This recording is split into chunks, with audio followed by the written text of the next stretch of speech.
Hello everyone, this is Colin once again. I'm making this video in response to a user here on YouTube.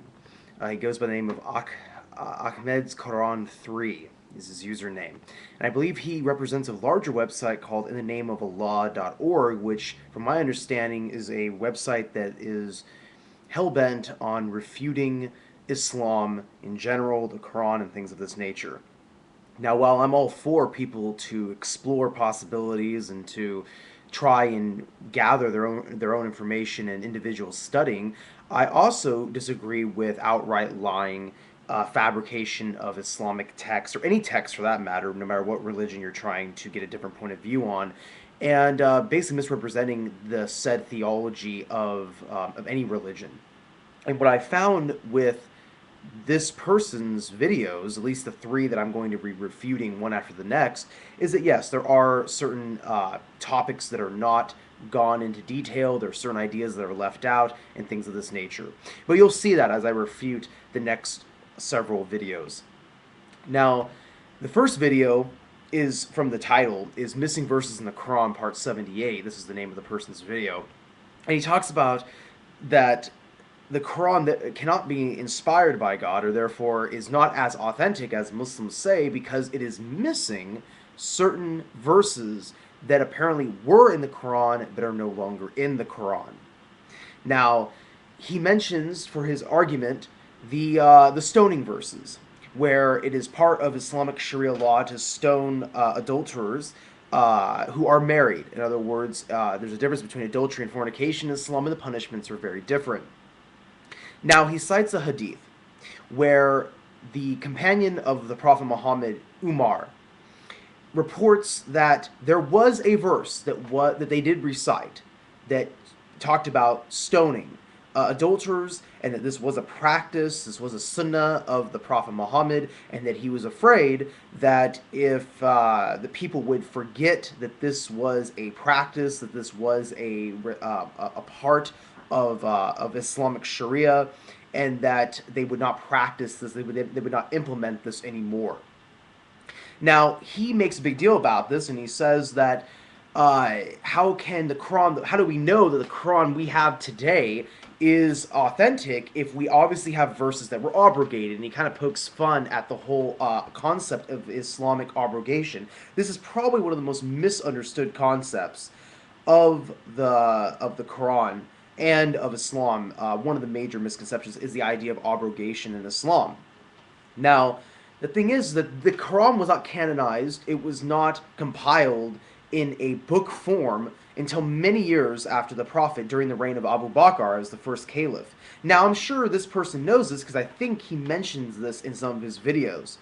But what does that mean? That means that when there was a resuscitation of the Quran was revealed over a period of time, and yes, there were verses that were relevant, and then they became irrelevant, and they were abrogated, and the Quran mentions this in its own pages. It says that we do have things forgotten, we do replace things with things that are better. So the Quran actually admits this, and there are hadiths that admit this as well. Now, about hadith study is that there are levels of authenticity of hadiths. And the fact is, this hadith is an isolated hadith. This hadith is only reported by Umar. This is the only individual who mentions this concept that this was a revealed verse in the Quran.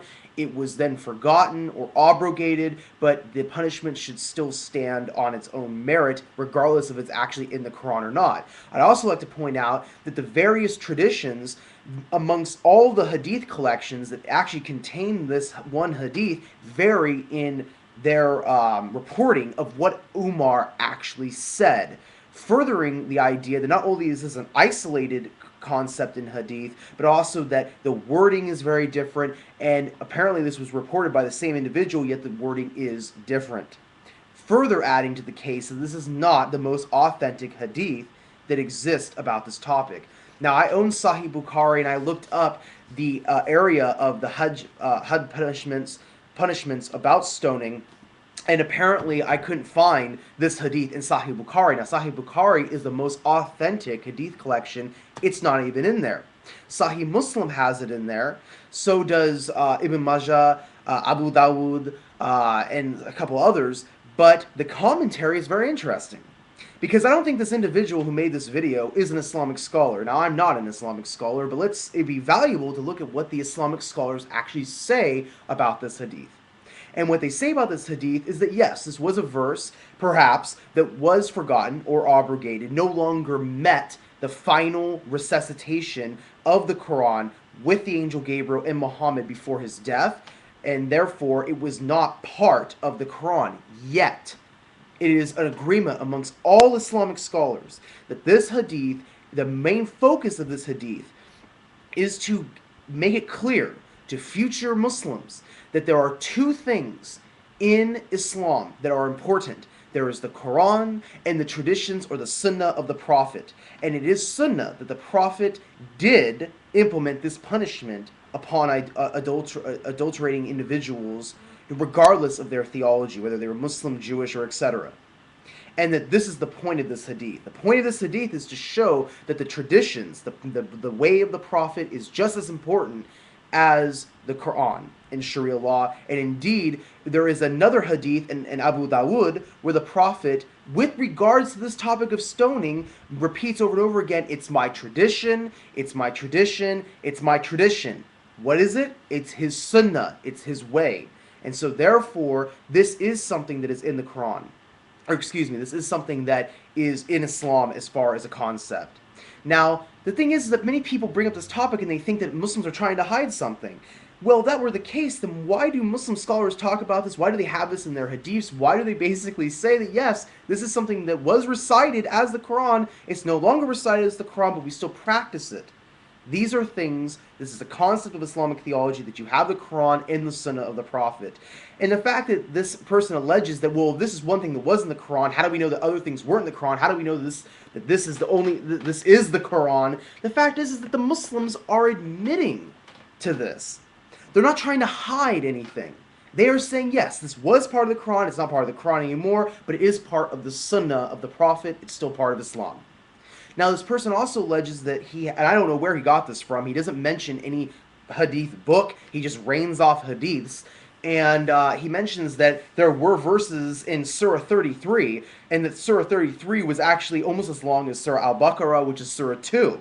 Now, I checked, this is volume 6 of Sahih Bukhari, and this majority of this volume has commentary on every chapter in the Quran, and I looked up Surah 33, and I could not find any hadith that mentioned what this person quoted, that Surah 33 was just as long, or that it had many verses that were no longer recited as that surah anymore. I have not found those anywhere in that hadith. So I encourage the person who posted this video to give his sources so that we might be able to analyze the said verses of the topic of, was Surah 33 longer than Surah Al-Baqarah and things of this nature. So thank you for watching this video. I hope it was informative, and I encourage this sort of discussion with honest facts, and we'll be getting to the next 2 videos made by this user in a moment. Thank you. Peace be with you all.